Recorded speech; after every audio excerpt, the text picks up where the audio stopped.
Welcome back to the Common Denominator. I'm Ilana Rachel Daniel.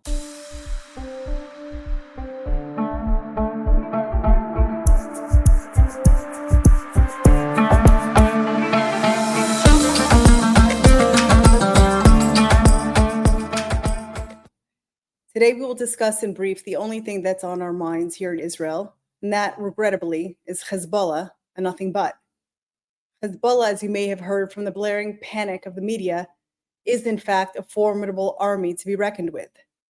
As devastating as was Hamas's invasion into Israel on October 7th, they, as has been said, are the least able of Israel's many enemies, while Hezbollah is dubbed the crown jewel of the Islamic Republic of Iran's regime, who, let us be very clear, is the root of the terror that tyrannizes not only their own 90 million citizens at home, but the West at every opportunity they can muster. Terrorism is, in fact, their entire reason for being. The Islamic Republic of Iran is the greatest benefactor of terror worldwide, and it's inexplicably been permitted to flourish since their violent takeover in 1979. While it is true that democracies are and should be highly reluctant to go to war, the short-sighted aversion to take the steps needed to stop terrorists in their tracks has eroded the deterrence that once minimized attacks. And as a direct result, this will cost exponentially more lives and chaos than had those who commit crimes of humanity been confronted the moment their malignancy was detected. The fear of confrontation with Hezbollah is founded. War between us holds the potential to devastate both tiny and surrounded Israel, as well as Lebanon, who, not unlike Iran, suffocates under its parasitic, implanted leadership. When one speaks of negotiations, it is with an assumption that there are two functioning parties who have other considerations on the table and wish to avoid war. Here, this is not the case. Hezbollah, like Hamas and like the Islamic Republic of Iran, who feeds them, are not legitimate governments. They are an invasive and conquering species that suck the life out of each location they invade, and their entire reason for existence is destruction. Destruction, first and foremost, to Israel, and then, like dominoes falling, God forbid, the West. There is no negotiating peace with an entity that was created with the mission of war. There's only a matter of when the confrontation will take place, on whose terms, and with what strength they have been able to amass. We are deeply troubled for the safety of our people and unique and beloved country, ours that is home to the indigenous Jewish people and half of the world's Jewry. With us comes civilization, and harm to us leads to the degradation of the law and order and abundant freedoms that give us the ability to call out the wrong behavior we witness and to demand better for our present and our children's future. It is truly astonishing where we stand now in the 9 months since October 7th. An objectively savage massacre was carried out against the young and the old inside their homes. Never could a case of good versus evil, right versus wrong, been more cut and dry. And yet here we are now, with open Jewish hate flooding the streets of the West, and terrorists emboldened enough to drag the world into war. Hamas really did know how to read the world vibe, and is as high on the horse as could be. Their success is greater than Sinwar could ever have dared to fantasize.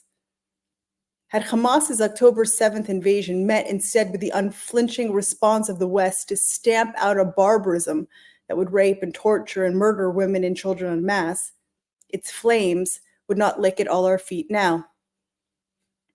My question above all is why? Why were these forces allowed to garner such strength? What combination of weak-kneed leadership, corruption, and bad actors got us to this point? And how do we, the people, find our way out now? If Hezbollah's army should in battle begin to get the better of Israel, the US may or may not step in our defense. As unrecognizable as Biden's White House has become to Americans at home, so too are they to allies overseas. Hezbollah enjoys less ambiguity in its backing and has the offers of Iran and its many proxies to assist them in a bind. The greater problem to you, dear listener abroad, is that Iran is backed by Russia and China, and were they to get involved, then the world could be engulfed in war, God forbid. These are the direct results of the weakening of our moral clarity within, and thus our action without. Beyond the flashing headlines and fear, who is Hezbollah, and from which depths were they created? Though the Palestinian Liberation Organization had been operating in Lebanon since 1960, it was largely based in Jordan until the year 1970, when they and Yasser Arafat were expelled after attempting to seize control of the Hashemite kingdom. That was called the Jordanian Civil War, also known as Black September. It was an armed conflict between Jordan, led by King Hussein, and the PLO, led by its chairman Yasser Arafat. The majority of the fighting occurred in September 1970, though some did continue until July 1971. Once they were forced to flee Jordan for Lebanon, the PLO established themselves there until they were banished from Lebanon as well in 1982.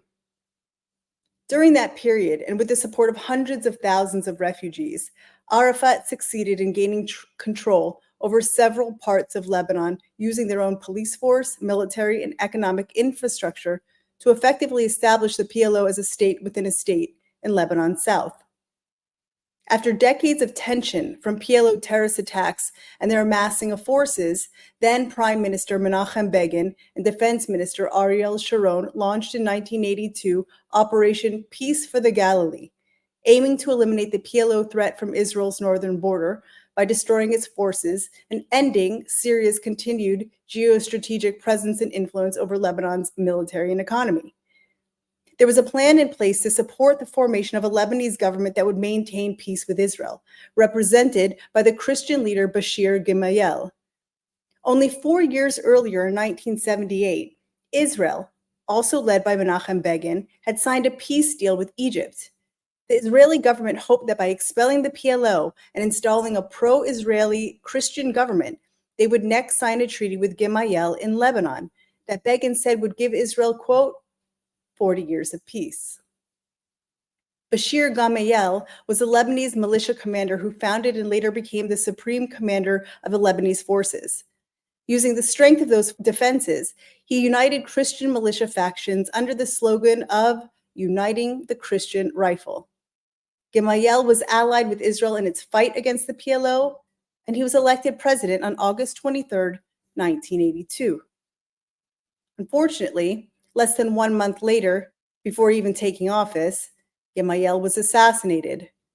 The hoped-for peace agreement was never signed, and instead of 40 years of peace, Israel has had 44 years of violent and relentless conflict on its northern border from an increasingly well-armed and dangerous threat that has now reached a point of no return. After the catastrophic damage they caused in Beirut and beyond, Arafat and the PLO leadership were expelled and left to set up a new camp in Tunisia. While the PLO was temporarily crushed, they were simply replaced by other terrorist organizations, and one of those included the formation of Hezbollah. In 1985, the IDF pulled back its troops, but maintained a presence in Lebanon with a security zone in its south. This was in order to protect Israeli towns and villages in the Galil by helping keep Hezbollah and other terrorists away from its border.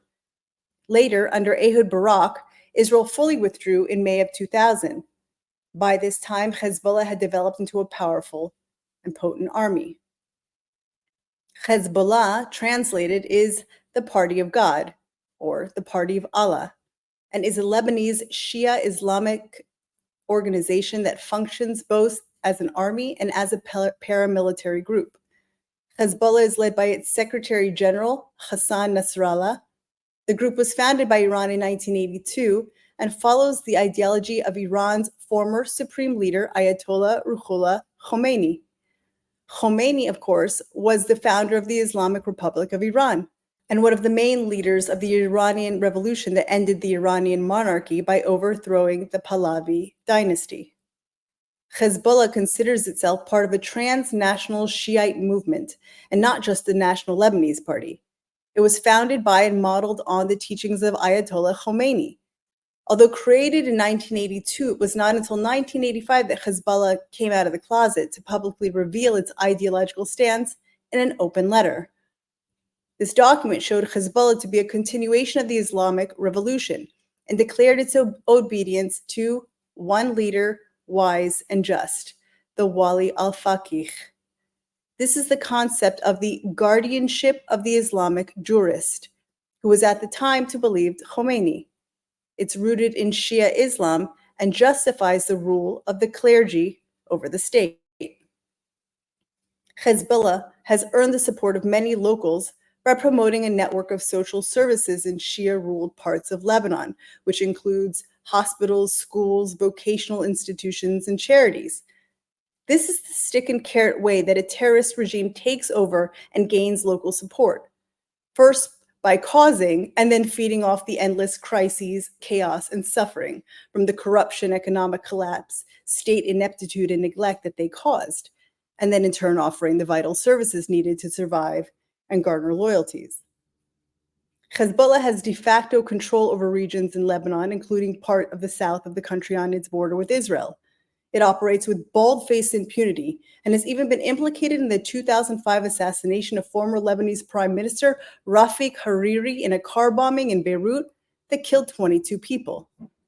There is a UN resolution 1701, which was installed to end the 2006 Israel-Hezbollah conflict, which began after Hezbollah attacked Israel, killing 8 soldiers and kidnapping 2 IDF reservists, Ehud Goldwasser and Eldad Regev. The month-long conflict resulted in over 1,000 dead in Lebanon, and as well as the death of 121 Israeli soldiers and 43 civilians. Resolution 1701 called on Israel to withdraw behind the blue line, which is the de facto border with Lebanon. And in Lebanon, it called for, quote, security arrangements to prevent the resumption of hostilities, including the establishment between the Blue Line and the Litani River of an area free of any armed personnel, assets, and weapons other than those of the government of Lebanon and of UNIFIL. In effect, calling for Hezbollah to be disarmed south of the Litani River. Israel kept to the agreement and withdrew its forces, but Hezbollah did not. In fact, rather the opposite. Hezbollah had built up their military infrastructure along the border with Israel before the eyes of the world, and the 1701 resolution has never been enforced, not by UNIFIL, whose primary reason for being is to take actions to restore or maintain peace, nor has the Lebanese army ever taken back any measure of control. At this moment in time, 15,000 UNIFIL forces sit in Lebanon and witness the burning fires in Israel from the relentless Hezbollah missile attack on private citizens' homes across our north since October. The UN has zero track record of maintaining the peace they were created for, and as pointed out by many, in place of effectivity, it engages in endless moral pontificating to cover up for its impotence and irrelevance. After forming, Hezbollah wasted no time in demonstrating its intention and capabilities. In October 1983, a Hezbollah suicide bomber detonated a truck loaded with 6 tons of explosives, crashing into the 4-story U.S. Marine barracks in Beirut. This attack killed 241 U.S. military personnel, including 220 Marines, 18 sailors, and 3 soldiers. Within minutes, a second suicide bomber detonated another truck bomb, killing 58 French paratroopers. 6 Lebanese civilians were also murdered. Until 9/11 in 2001, this was the single deadliest day for the U.S. Marine Corps since World War II, and the single worst French military loss since the end of the Algerian War. Let us be crystal clear. Hezbollah is not a government with whom one engages in negotiations. Hezbollah is a malignant tumor of devouring terror established solely for the purpose of destruction, like its creator in the Islamic regime. And they are not our equal. In one of their released versions of open letter mission type statements, Hezbollah clarifies that point with this quote regarding Israel, saying, "Struggle will end only when this entity is obliterated. We recognize no treaty with it, no ceasefire, and no peace agreements, whether separate or consolidated. We vigorously condemn all plans for negotiation with Israel and regard all negotiators as enemies, for the reason that such negotiation is nothing but the recognition of the legitimacy of the Zionist occupation of Palestine. One thing that can be said for them is that they leave little room for confusion. Hezbollah keeps its capabilities closely guarded, but analysts believe they have upwards of 200,000 rockets and missiles. This arsenal includes land attack missiles and rockets, anti-tank missiles, and anti-air missiles. Recently, a member of the Islamic Revolutionary Guard boasted that Hezbollah possessed an arsenal of over 1 million rockets of different types.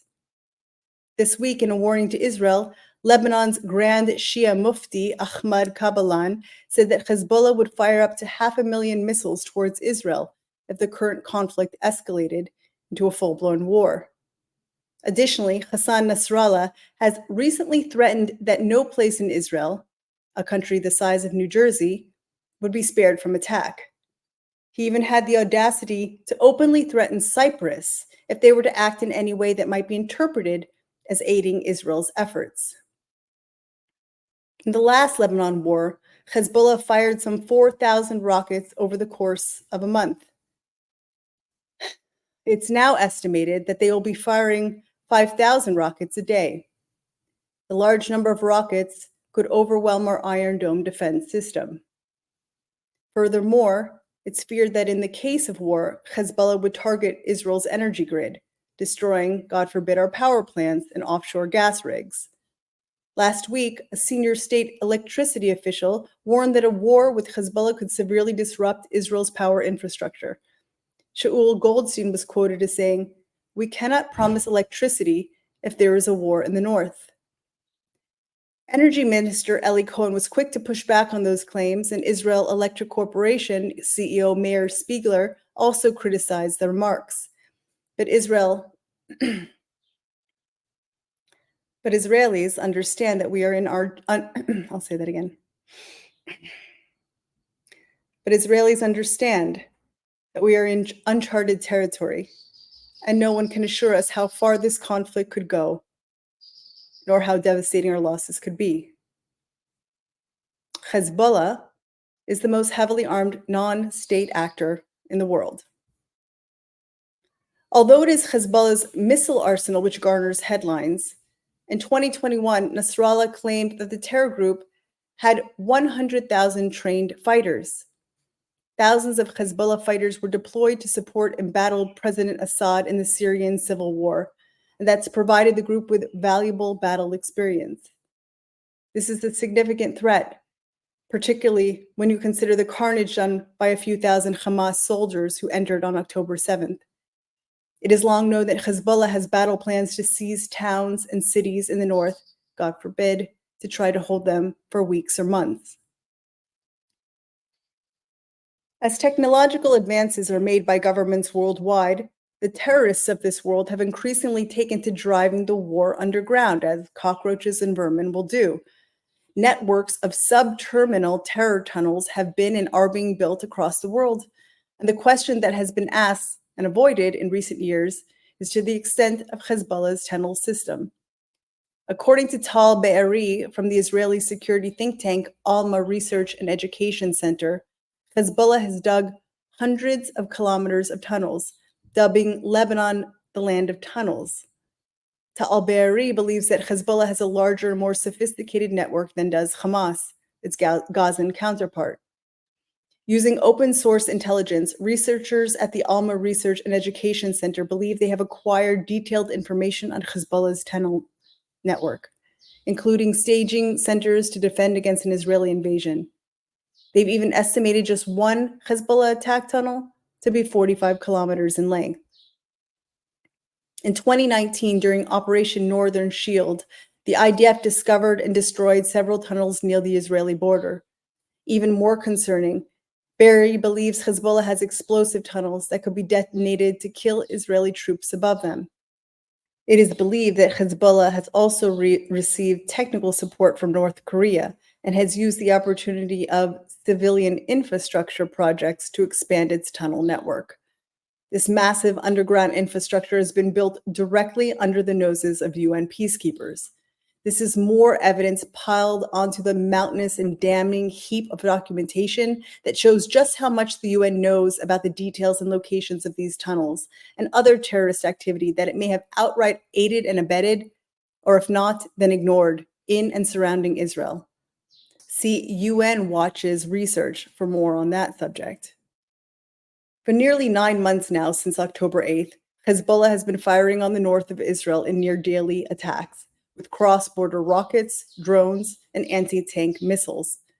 Kiryat Shmona sits a mere 3 kilometers from Lebanon's border, and its 22,000 residents have nearly all since fled. In all, some 80,000 residents of towns and villages have been forced from their homes. Citizens are desperate to return, but beyond the active and ongoing danger to their lives, some have no houses to return to, them having been deliberately targeted and destroyed by Hezbollah. Wish as I do, there's no way to spin this to find a silver lining. We face genocidal forces who are more emboldened than they have been in a century. Israel is not fighting Lebanon any more than it's fighting Iran. What Israel fights are the invasive cancers of terrorism that have conquered those lands, destroying their native populations and cultures, and terrorizing those of us throughout the region and beyond. We aid the more than 80% of Iranians who despise their wicked leadership, as well as the Lebanese and all those who desire to live lives of peace and freedom. Would that the nations of the West come to aid us and in turn, themselves. When battling bullies such as these, the question is not must we fight, but when?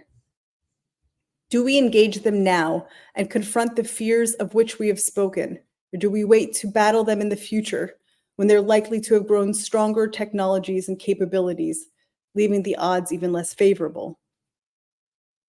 As has been a theme throughout this podcast, and one we would love very much to deviate from, Israel's decisions are to be made from the impossible choices that appear to either way guarantee a measure of harm, God forbid, to innocence.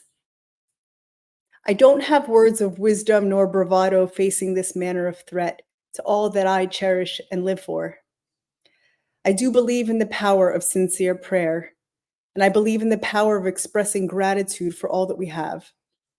I ask for all of you who hear this to pray with profound sincerity for God's protection over this beloved land and people. Doing so is to pray for the civilization and order that roots us in a life where we might each thrive and leave a bright future for our children.